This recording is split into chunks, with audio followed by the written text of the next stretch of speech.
C'est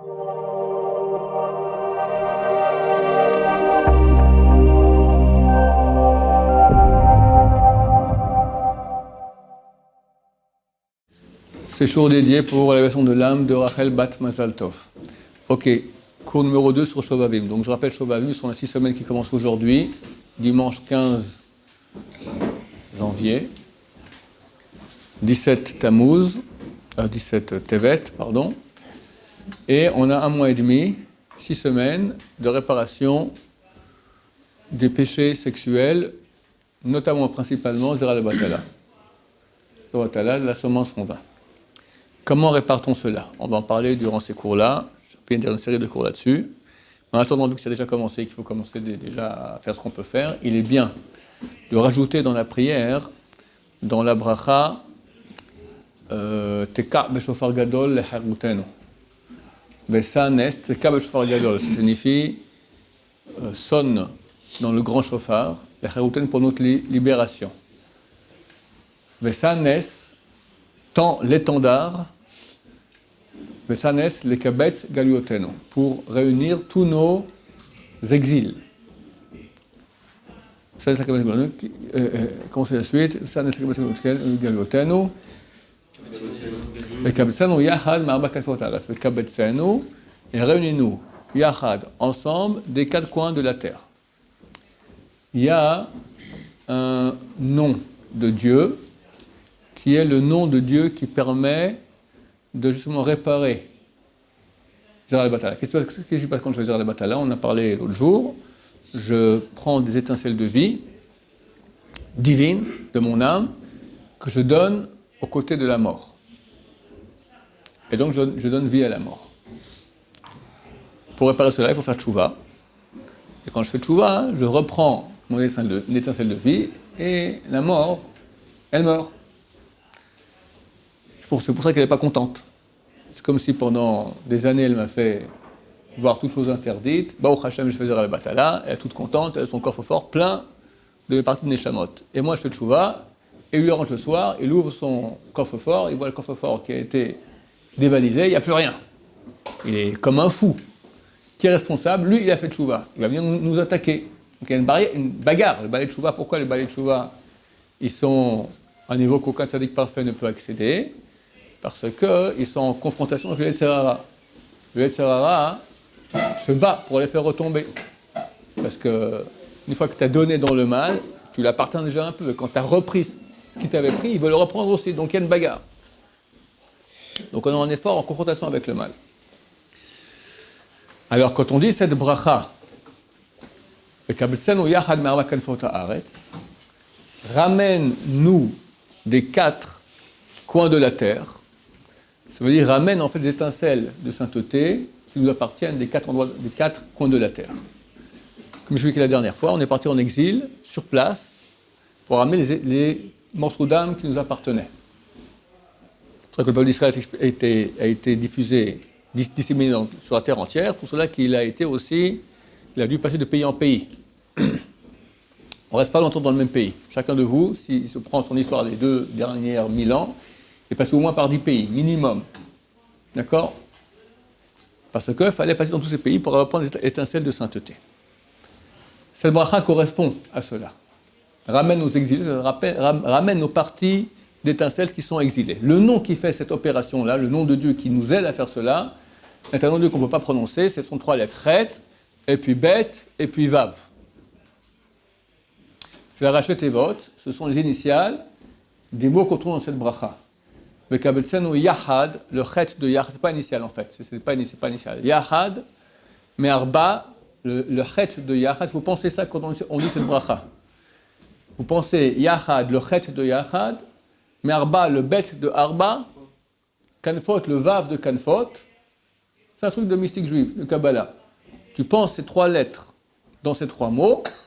Ensuite, dans la bracha aussi, Baruch Ata Hashem, Mekabetz Nitre Amo Israël, Mekabetz, le bet de Mekabetz, le chet de Nitre, Mekabetz Nitre Amo, le vav de Amo. Les 3 lettres, chet, bet et puis vav. C'est les initiales de quoi? D'un nom de Dieu qui est responsable de ramener l'étincelle de sainteté qu'on a dispersée spécialement avec Zera al-Batala. Chet, Bet, et puis Vav. Le Ben Ishraï donne dans son commentaire sur le Pessah, il dit, c'est marqué dans le Pessah, tout celui qui rallonge le récit de la sortie d'Égypte, c'est Meshubach, c'est digne de louange. Il dit Meshubach, c'est les lettres, permutation des lettres, Shem, Chet et Bet et Vav. C'est le Shem, le nom, Chet, Bet et Vav. D'accord, le nom que je dis. Meshubach, donc il dit que grâce à cela, quand on lit le Pessah, on fait aussi une opération de ce genre-là. Donc c'est ce nom-là. Donc ça vaut la peine de penser ces choses-là toute l'année, mais spécialement maintenant pendant ce mois et demi qui va venir, jusqu'à Rosh Chodesh Adar environ, jusqu'à la fin de Parashat.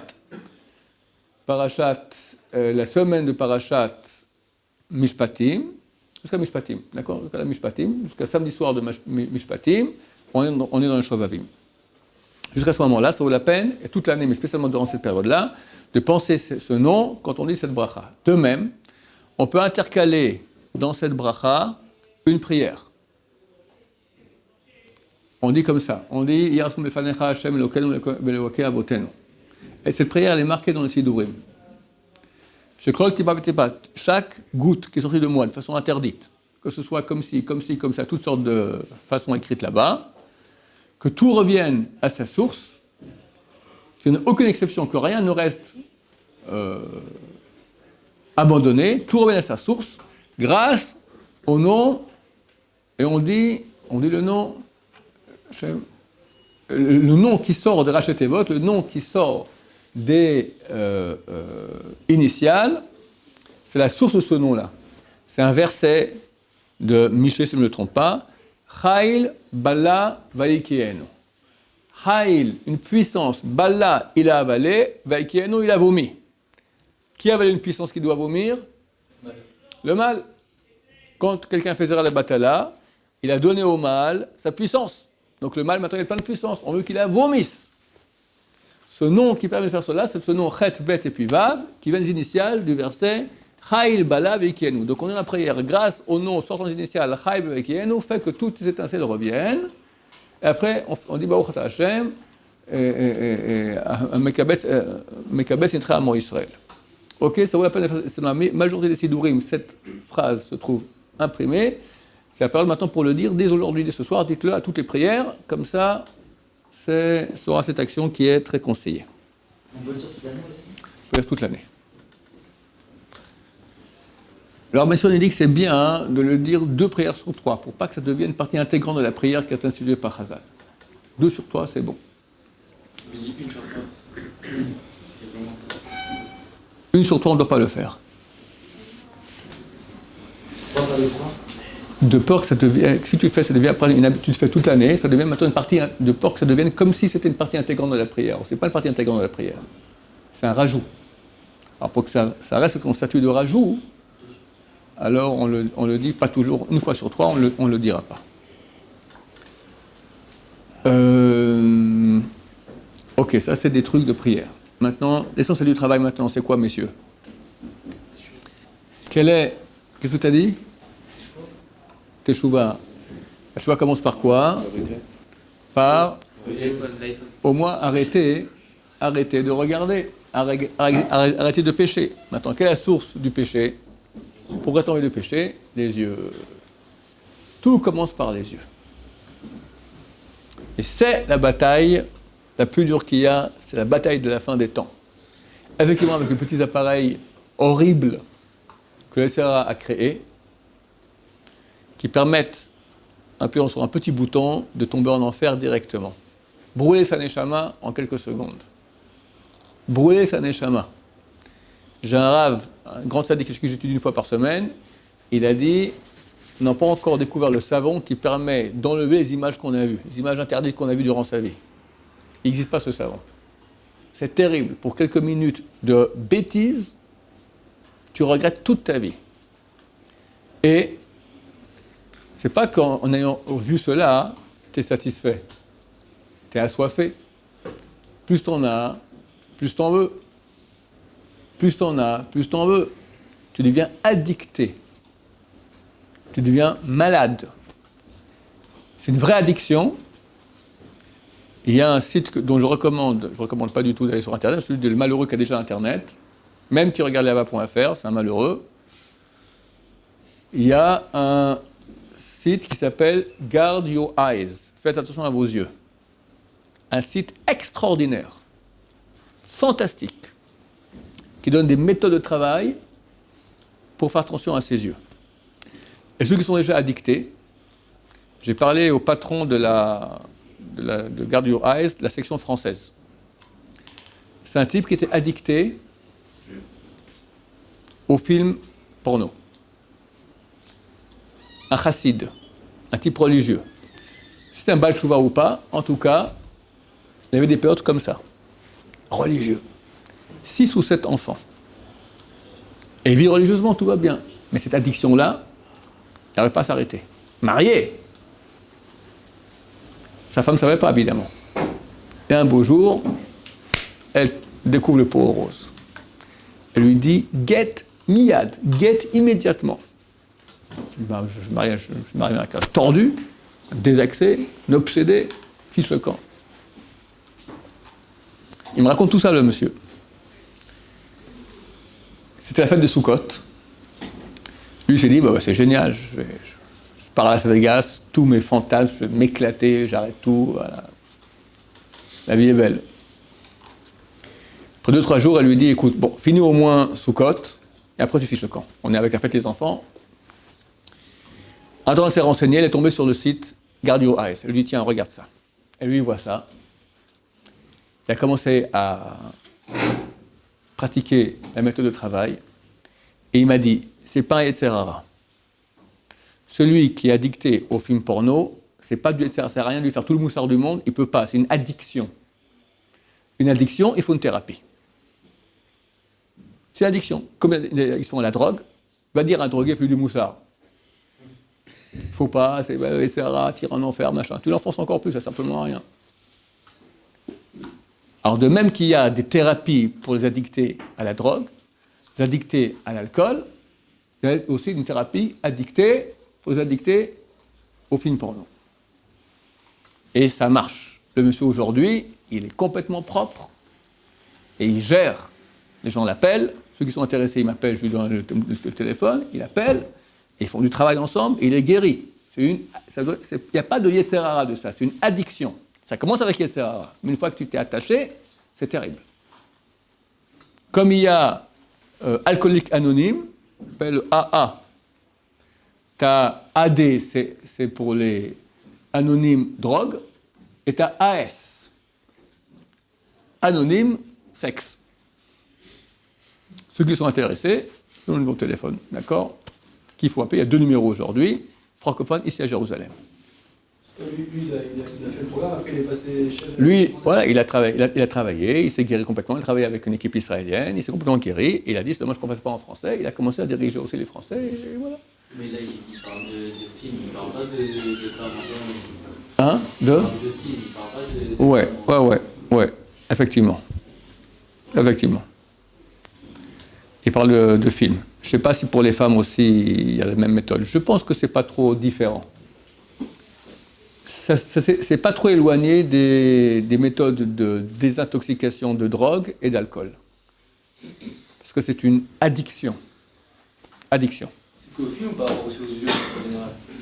Alors, Guard Your Eyes, c'est sur les yeux en général. Mais celui qui est déjà addicté au film, alors ça, c'est déjà un truc spécial. C'est la thérapie spéciale. Mais aussi toutes les méthodes de protection. Dans la rue et tout. Dans la rue et tout. C'est clair que le truc numéro 1 à faire, c'est pas être en Ihoud. Comme on a vu la dernière fois, il ne faut pas être isolé avec une femme d'un endroit, d'accord? Parce que le Yetzer Hara vient et tout risque de sauter dessus. T'entends, David? Pas être en Ihoud. Dans ceux qui ont peur, ou qui, Baruch Hashem, se maîtrisent pour pas aller avec les femmes, mais ils n'ont pas peur de le petit appareil. Alors, de même qu'il y a une interdiction d'être isolé avec une femme, de même il y a une interdiction d'être isolé avec un appareil. Un appareil qui n'est pas protégé, interdiction formelle d'être seul avec lui. Parce qu'un coup tu tiens, un coup tu tiens pas. Si tu as maintenant un Yetzer Hara et tout le monde a un beau jour un Yetzer Hara qui arrive, tu tombes dans le panneau. Mais j'ai tapé, mais je retape. Tu as brûlé ton âme, c'est terrible, les dégâts sont terribles, on peut réparer. Mais c'est dur, dur, dur, dur, dur, dur, dur. Vas-y, efface les images que tu as vues, vas-y, oublie-les. Et quand je vous parle, je vois toutes les toits avec les images là qui apparaissent sur vos fronts. C'est pas que je vois Hakodesh, mais c'est normal, c'est comme ça. Un Français moyen, il a vu 100 000 images comme ça dans sa vie, au moins. 100 000. Au moins. Tu rigoles, 100 000. Je parle pas du porno hard, mais tu vas dans la rue à Paris, c'est un film porno, c'est pas besoin de... C'est pas du porno hard. Mais comment ils appellent ça du... La pub. Non, ils appellent ça un autre... érotique, voilà, c'est du... c'est du porno light. Bien sûr. Ça veut dire qu'il faut toujours avoir quelqu'un quand on va sur Internet, à côté de nous. Jamais sur Internet, jamais avoir... Absolument, absolument. On n'est pas seul avec un appareil qui n'est pas protégé. Alors, soit on le protège, soit on est avec quelqu'un. Il a tout à fait raison. Il faut être avec quelqu'un. Sinon, qui garantit que tu es protégé? Comme, regardez, c'est logique. Chazal, ils ont dit, tu es avec une femme seule. C'est beaucoup plus dur, il faut que tu sois d'accord et elle soit d'accord. Déjà, c'est plutôt évident, hein? Parce que moi, je l'aimerais bien, mais elle ne veut pas. Qu'est-ce que tu fais? Ou le contraire. Donc c'est beaucoup plus dur. Et ça, déjà, Chazal l'ont interdit. Ils ont dit, tu n'as pas le droit d'être avec une femme isolée. Terminé. Avec l'appareil tout seul, il n'y a que toi qui dois vouloir. Lui te dit, viens, viens, viens. Qui peut oser rester seul avec un appareil comme ça? Alors, Chaim Kanevski, Chaim Ovadia, ils ont dit, toutes les malédictions de la Torah tombent sur quelqu'un qui tombe dans ces pièges-là. C'est terrible. Donc, au moins le protéger. Au moins le protéger. Le mieux, finito. Regardez. Moi, je vis au XXe siècle, XXIe siècle. La plus significatif. J'ai un portable. Vieux. En plus, il n'est même pas avec moi, il est dans ma voiture. Éteint. Ça empêche de vivre. Je suis arriéré sur quelque chose. Il y a quelque chose que je ne suis pas au courant. Que je vais rater quelque chose. On nous fait croire que si on n'est pas au courant de tout, chaque seconde, on va rater. Jérémy Berbi a parlé. On te fait croire des choses. Alors qu'en fait, il y a une chose qui se passe, c'est que tu rates ta vie. Parce que tu es tellement addicté à ton appareil que tu crois que tu vas perdre quelque chose, tu rates ta vie. Il y a un garçon ici à l'Eshiva, ça fait une semaine que je lui ai je lui ai confisqué son portable. En flagrant délit ici. Il fleurit. Et lui-même le reconnaît. Il fleurit. Extraordinaire. Un autre homme. À d'un côté, oui, il aimerait bien. D'ailleurs, il faut qu'il me le rende. Je lui rappelle là, de son anonyme qu'il me le rend encore ce soir. Parce que je vais prêter pour Shabbat. Pour avant et après Shabbat, Kamouvan.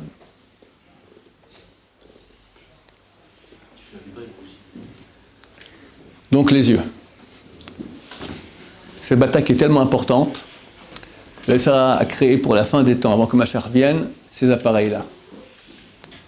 Alors c'est vrai que chaque appareil a un potentiel de bien et de mal. Je suis convaincu que quand Mashiach viendra, il y aura un potentiel extraordinaire grâce à ces appareils-là.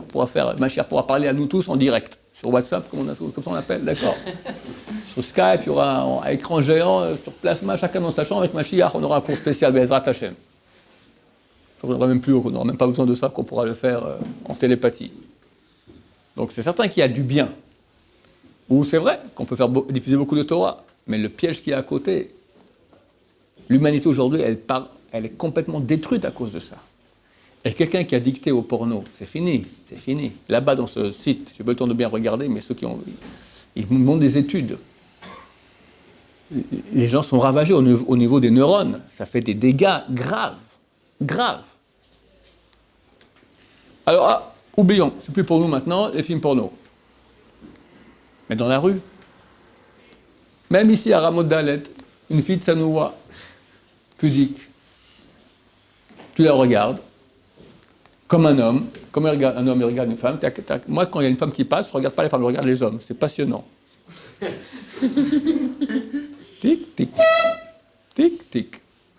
Impossible autrement. Chaque fois qu'il y a une femme qui regarde, je regarde l'homme comment il réagit. Alors, si c'est un grand homme, tu n'auras aucun tic-tic, il regarde comme ça. Des fois, c'est un tout petit peu comme ça. Il y en a qui descendent bas, il y en a jusqu'à la moitié, il y en a... Arriver à rester comme ça, à regarder sans regarder le reste, c'est héroïque. Parce qu'il y a un Yetzer Hara. Et qu'est-ce qu'il fait ce Yetzer Hara? Tout simplement, plus tu t'y attaches, plus tu deviens assoiffé. Chazal on dit, il y a un petit organe chez l'homme, celui qui l'affame, il est rassasié. Celui qui le rassasie, il est affamé. Toute chose qui est bonne dans ce monde, matériel, plus t'en as, plus t'en veux. Vous avez essayé ça une fois? Regardez, prenez du chocolat, un bon chocolat. Tu t'habitues à manger un chocolat une fois, deux fois, trois fois après le repas. La quatrième fois, tu n'as pas ton chocolat, tu es comme un lion en cage pour un morceau de chocolat. Un peu de douceur sur le papier gustatif, 6 cm. Le type, il tourne en rond.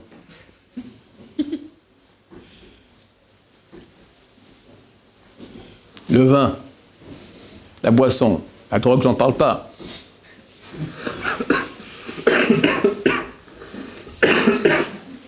Les habits, les beaux habits. On a plutôt profiter de rien de... Je dis, profite, mais fais attention. Tout est addictant. Addictif. C'est quoi le problème d'être addicté au chocolat? C'est un problème d'être addicté. C'est permis. La Torah, elle te permet. Mais elle te dit que Doshim, vous serez saint. Ça veut dire, au lieu d'être ta tête dans le chocolat, soit dans quelque chose d'autre. Il y a une chose qui est super addictive. Hachem. Celui qui connaît Hachem, qui commence à connaître, à aimer la Torah, à aimer prier Hachem, aimer le Moussar, c'est l'addiction la plus bénie du monde. C'est une addiction. Mais l'addiction qu'Hachem veut. Cholat Ahavani, d'être malade d'amour d'Hachem, comme ça dit le roi Salomon. Malade d'amour. Et puis, comme le Rambam dit, comme une femme à laquelle on pense, quand on se lève, quand on va dormir, on mange, on dort, on pense à elle sans cesse. Plus que cela sera l'amour d'Hachem par ceux qui l'aiment. Pourquoi pas cette addiction? Ça, c'est ce qu'Hachem il veut. Tu réduis l'homme à tes 6 cm de papier gustatif. C'est ça un homme. Tu as 6 cm en haut, excuse-moi les détails, quelques centimètres aussi en bas. D'accord? Et tu réduis l'homme qui a l'image de Dieu, à ça. C'est pas petit, minuscule. Dieu t'aurait créé chat. Facile à dire. Facile, hein? Très dur. Facile à dire, mais très dur à faire. Je suis d'accord avec toi. On est dans le baptême. Maintenant, pourquoi je te renforce ta conscience maintenant pour que tu comprennes? Regarde, de quoi tu es esclave. Esclave. Les gens sont comme des fous.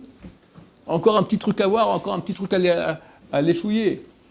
Au niveau de la consommation de nourriture, d'accord? Ça va, il y a autre chose que ça. Hein? Fais une désintox des plaisirs de ce monde. Très bien. Progressif, bien sûr, je ne dis pas. Hein? C'est comme un coussin, si on met un coup dedans, alors il y a le coup, il va partir de côté. Si on met un coup dans nos plaisirs de nourriture, alors ça va aller dans les plaisirs sexuels. Alors je ne t'ai pas dit un coup. Je t'ai dit, tu vas faire un programme de travail très très progressif. Et le but final, c'est quoi? Et tu vas... C'est combien d'avoir un plaisir sur la nourriture et pas sur le plaisir sexuel? Ouais, c'est beaucoup mieux. Au final, Bien sûr. Entre plaisir, nourriture et plaisir sexuel, mieux vaut de loin les plaisirs de nourriture. Goinfre-toi toute la journée, mais tu ne regardes pas une femme une fois, tu vas au paradis. C'est pour ça que dans le Mishneh Torah, le Rambam, il parle de comment on doit manger mollo et tout. Là. Ouais, aussi.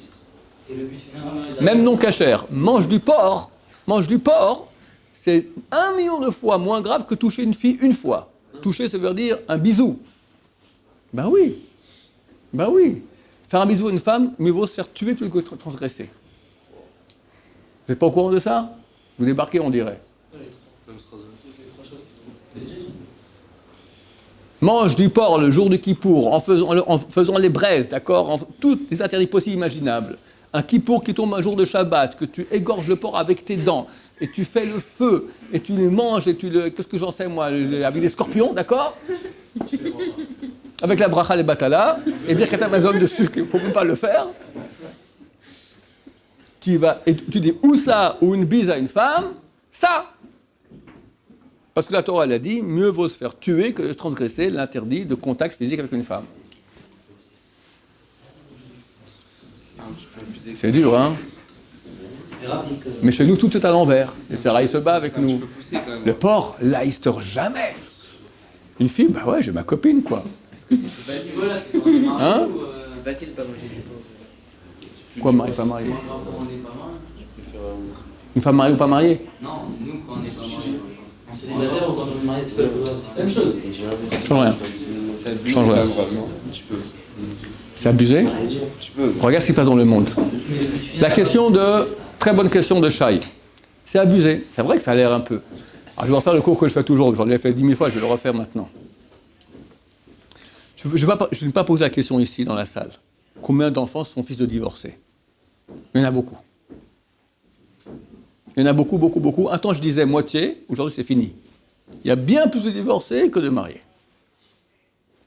D'habitude, il y a une autre femme ou un autre homme dans l'histoire. D'habitude. C'est très, très, très, très, très courant. Maintenant, tous les fils divorcés demandent-leur, dis-moi, c'est sympa quand les parents divorcent? C'est terrible. C'est terrible. Des enfants qui n'ont rien fait à personne. Tu vois comment papa crie, insulte, des fois bat maman, elle pleure, et lui, tac, et la haine, et après, après tu vas passer un Shabbat chez l'un, il casse l'autre, chez l'autre, il casse l'un. Et toi, tu les aimes les deux. Affreux. Pourquoi? Au début, ils s'aimaient bien. Le monsieur travaille dans sa boîte. Il embauche une secrétaire. Mignonne. Mais il aime sa femme. Il a 3 enfants avec elle, et il n'a que elle en tête. Sa femme, il la voit 2-3 heures le soir. Le secrétaire, il la voit 8 heures par jour. Sa secrétaire a quand même 10 ans de moins que sa femme. Et au boulot, on vit ensemble. Il y a de la pression. On vit la pression ensemble. Les victoires, les malheurs, ça soude énormément. Ici à l'armée, en Israël, dans une unité de combat spéciale, on fait une chose qui s'appelle le gibouche. Gibouche, littéralement, c'est cristallisation. On va mettre ensemble des personnes pour qu'elles soient unies après. Des équipes comme ça, très très unies. Comment? On leur fait un entraînement 3 jours d'enfer. Mais ils sont ensemble. Le fait qu'ils vivent ensemble des difficultés très grandes, ça les soude. Au boulot, en impressionnant pour une affaire, on leur parle avec la secrétaire, tac, tac, on l'a eu! C'est à peine qu'on ne va pas se jeter dans les bras. Et Shem Shamaim, pas pour elle, ben ça, on est content, on est avec eux ensemble. Il y a une sympathie qui se crée. Mais pas plus, c'est shalom. Moi j'ai ma femme, mes enfants, elle aussi des fois elle a son mari. Et tout à coup, mais ça prend une demi-seconde, Yetzirah il rentre. On ne sait pas comment, tac, tout à coup il y a un truc qui passe, et hop. Foudroyant. Et lui il aime sa femme. Et tombé dans le panneau. Elle aussi des fois, une femme mariée. Vous savez combien de centaines de milliers de cas il y a comme ça? Centaines. Et puis ceux qui parlent comme ça sur Internet, comme ça, on discute, tout ça. Être chômeur légal, ça va pas empêcher ça. Hein? Bien sûr que ça va empêcher. Comment ça va empêcher? Bien sûr que ça va empêcher. Attends. Si moi je fais chemin Neguia, avec chemin Neguia, il y a aussi une distance. On n'est pas trop copains avec une femme. On discute ce qu'il faut. Oui, non, mais pas plus. Pas plus que cela. Maintenant, même si on veut se rapprocher, on n'a pas le contact physique. Moi, ça fait Baruch Hashem, je fais Tchouva à l'âge de 22 ans. Donc ça fait 57, 35 ans que je m'en aiguille. D'accord? Une femme se rapproche, elle vient à 2 mètres de moi. Bon, ça va. 1 mètre, bizarre. 80 cm, ting, ting, ting, ting, ting, ting, ting. 60 cm, j'ai des anticorps. Ça passe pas. Peut-être que j'exagère, 80 cm. Ouais, comme ça, là, ça va. Elle me parle comme ça, ça va. Comme ça va plus du tout. Et là, je pète un câble. Pourquoi? J'ai une résistance. Une résistance naturelle que je me suis créée maintenant à cela. Pour arriver à toucher une femme, il faut y aller. Donc toutes ces résistances font que même si le Yetzirah, il vient très fort. Vous connaissez l'histoire de Yosef? Yosef, c'est marqué, on l'a lu, la paracha la semaine passée. Pour chaque organe qui n'a pas péché, il a été récompensé. La bouche qui n'a pas embrassé, al-picha isha kolami. Tout mon peuple embrassera ta bouche. Ça veut dire que tout ce que tu diras, ils devront faire. La main qui n'a pas touché la Avera, on lui a donné la bague du roi. La poitrine qui ne s'est pas penchée vers la Avera, on lui a donné le collier du roi. Les pieds qui sont pas allés vers la Avera, on lui a donné le chariot du roi, etc.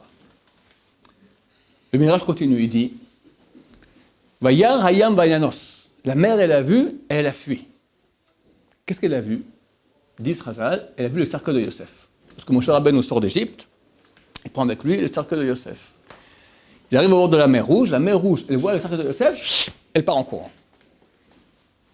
Pourquoi? Par le mérite de Vayanos. C'est marqué, Yosef Vayanos, il a fui de la femme de Potiphar. Par le mérite qu'il a fui, la mer, elle a fui. Demande le Rav Shmulevitch, le Rosh Yeshiva de Meir, il dit, je ne comprends pas. Pour la main, la bouche, la poitrine, les pieds, tout ça, on lui a donné un petit cadeau, ok, bien, ok. Mais qu'une mer fuit, qu'est-ce qu'il y a de si grand qu'il ait fui? Il y a un truc spécial ici. Chazal disent, on ne fait un péché que si on a Ruach Shtut, si on a un vent de sottise qui est entré en nous. Ruach, vent, sottise, Shtut. Comme j'ai dit, il est avec sa secrétaire-là, il pense à rien, tout ça, et tout à coup, un truc de bêtise, plat, tac, malgré lui. C'est pas de sa faute. Malgré lui. Moi j'étais normal, un vent de sottise est rentré en moi, un vent ça pousse, hein, ça pousse. Je suis poussé, catapulté contre elle. Pas de ma faute. Ou tu as un petit appareil comme ça, non, non, non, non, il faut pas, non, non, non, non, non, non, non, non, non, non, tu regardes en disant non, non, non. Tu vas bien, tu dis non et on te pousse. Donc il y a un vent de sottise qui te pousse derrière. T'es crétin, tu sais que c'est un truc crétine, tu vas regretter et t'as pas le choix, donc t'es poussé.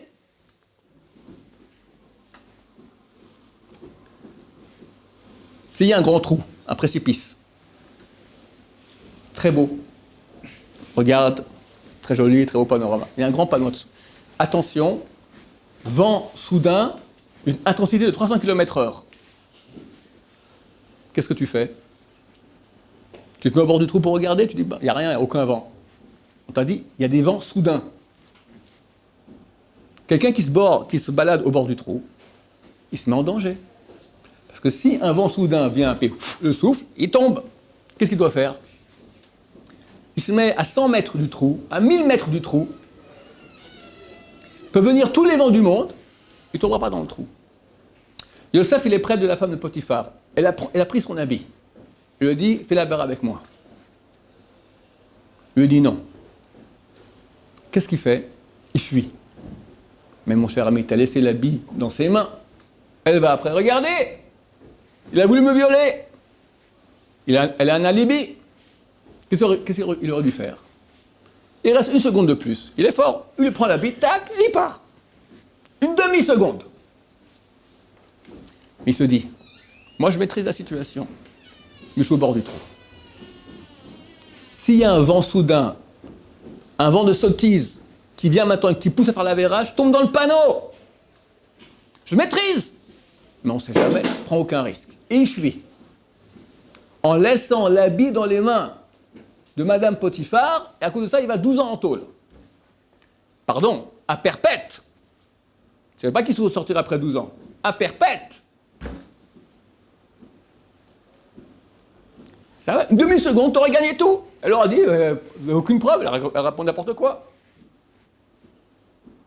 Par le mérite qu'il ait fui, la mère, elle a fui. Il n'a pas pris de risque. Hein? Il a pris 12 ans quand même. Oui, mais grâce à cela, il est tzaddik, il est Yosef tzaddik, et après il devient le roi d'Égypte. Le roi d'Égypte. Et il nourrit la terre entière. Personnellement, ce serait déjà bon. Moi, je fais une mitzvah et on me punit en 12 ans de... Ben, regarde ce que tu as gagné après. Ouais, mais lui, il savait pas qu'il allait gagner ça. Il sait que Dieu est grand. Il sait que Dieu est grand. Jim, il a changé les deux de la nature pour ça. Oui. Quelqu'un qui maîtrise sa nature, Dieu lui fait des miracles au-dessus de la nature. Les êtres humains sont comparés, sont à l'image de Dieu. C'est marqué dans la Torah, dans Bereshit. Je vais faire rapidement parce qu'on doit terminer. c'est marqué que les animaux, votre crainte sera sur tous les animaux de la terre. Quand tu te comportes comme un être humain à l'image de Dieu, un animal, il a la crainte de l'homme. Si c'est comme un animal, il n'a pas la crainte de toi. Daniel, on le jette dans la fosse aux lions. Les lions affamés qui n'ont pas mangé depuis 3 jours. Tous les lions se viennent vers... Qu'est-ce qu'il a fait? Il a levé, il leur a montré sa bride. Regardez, je me maîtrise. Je n'ai pas piché avec la bride. Les lions voient ça, ils se couchent près de lui. Il est mort à Makadosh. Il y a beaucoup d'histoires comme ça dans Chazal, de gens qui ont fait cela. Ceux qui peuvent montrer sa bride qu'elle est propre. Parce que là, tu es à l'image de Dieu. Parce que un animal, il est naturel. Nous, on est au-dessus de la nature. Mais il faut se maîtriser très fort. Alors, je ne dis pas qu'on est à ce niveau, c'est très haut. Mais on peut réparer. Et c'est maintenant qu'il faut réparer. Comment? Commencer à faire attention. Et pas rentrer en situation de danger. Avec l'appareil proche de toi. Tu es là, tu es en face du trou. L'appareil que tu as maintenant éteint là dans ta chambre, s'il n'y a pas un filtre, tu es à côté du trou. Est-ce que tu peux jurer que jamais tu vas tomber? Personne ne peut jurer ça. Personne. C'est un menteur s'il jure. Par contre, s'il y a un filtre, il ne connaît pas le code, il peut jurer. À moins que ce soit un grand hacker, c'est un type normal, il ne sait pas. Alors, je ne comprends pas pourquoi. Tu dois courir mettre un filtre, première chose. Baruch Adonai,